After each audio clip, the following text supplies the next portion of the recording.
Hey guys, it's Ben the Coin Geek at Old Pueblo Coin in Tucson, Arizona. Thanks so much for being here today, where we have a Crackout result, also a coin roll hunting result. We had made a video a while back for a customer who had a coin roll and unopened that he bought online like 2 decades ago or something like that. And I was actually surprised by the roll because there were a couple things in there we felt were worth getting certified or trying. So this 1890S, not a super rare date, but uncirculated, and based on kind of his price point, we were able to send this in for him and get it certified. It's a very typical looking 90S. You have a really nice looking uncirculated reverse to it. The obverse has quite a bit of chatter to it. And on this particular guy, you can see all the little hits all the way around. So this is like a very, very prototypical MS63 coin. Nice looking piece. He did good on that. He had sent some coins in also for Crackout. We're going to look at those at the end. Really nice looking coins. Some of the coins, there were some nice BU coins in the roll. Common dates mostly, but then there was a couple of Carson Cities, and that was kind of like the big surprise. There was a Carson City at the end, which is kind of how the shysters do it on the internet. They show you one nice coin at the end, and then, so they'll have like, this coin could have been the end coin, like a 79 on one end, and then on the other end, you end up seeing, the backside of the Carson City, right? So you end up seeing that, and you think, oh my gosh, a 79cc could be in here. That's kind of the way they do this. MS64, nice looking coin. Yeah, I think that one was definitely worth sending in. It had maybe a shot at a 5, but not quite. Enough chatter on the cheek to keep it from getting to an MS65 grade. Next up, we have a 78S. These guys, they're just always a little bit higher up the pay grade, so to speak.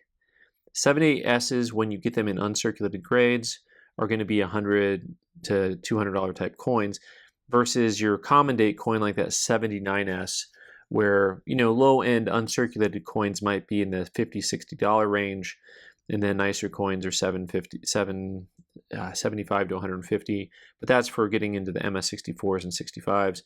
This 78S in MS62, even in the 62, is north of $100. They also have like a bazillion types on these, which, as a first-year issue, there's just a whole lot of varieties on these guys, which I don't have them all memorized, but they usually have to do with the way the dies were made, and you'll have some slight miscue of a engraver's tool that'll hit someplace and leave a gouge or do something that makes it look cool. Now, the real interesting coins was the fact that this roll actually had 2 Carson Cities in it, and this has just a very typical Carson City brilliant luster look to it, that real matte finish to it that you'll see on the Carson City coins. That's just how they come a lot of times. And super fresh skin, like that's just how you want them to look. I found it to be interesting that there was 2 Carson Cities in the roll.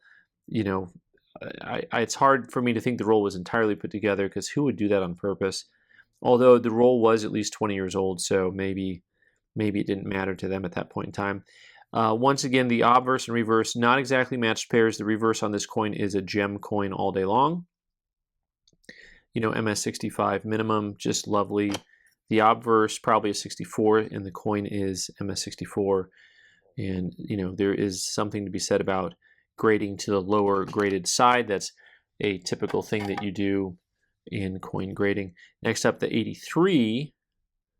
This coin was interesting because, once again, you've got a reverse that is just lovely. Real strong proof-like finish to it. The obverse is not quite proof-like. I mean, it's just not there. This one was a little bit harder to grade, I feel like, because that proof-like nature, even on the obverse, gives the marks a very obvious look to it. So this one is a 64. Feels, when it's next to this 64, it's, I don't know. I think the biggest problem for me is just that you can really see those marks on the obverse right on the cheek. Like, I feel like if you wouldn't have this mark here, that one mark on the cheek, this coin would really feel like a strong candidate for, well, I guess you can call it a 64. It feels like it'd be a strong candidate for like a 65 or something like that. So he also had for me some coins that were in very, very random holders, starting with this NNC holder, 67 PL obverse dimple, which is just a wild grade. 67, like you wouldn't be able to see any of the marks on here, right? So there's some pretty big marks right there. All across the cheek has a lot of little marks. You know, it all through here, there's a lot of little marks. Just an interesting grade to assign a coin. But NNC, don't ever buy an NNC coin based on what the label says. Take a look at the coin and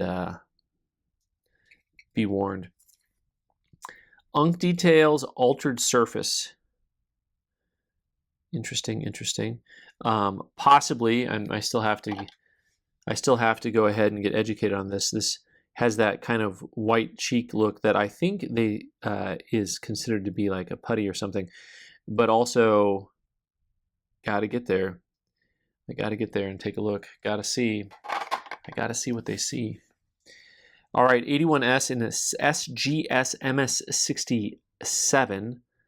Once again, kind of a wild grade. MS67, this coin feeling a whole lot more like an Unk Details cleaned coin to me. Lots of little contact marks through and throughout.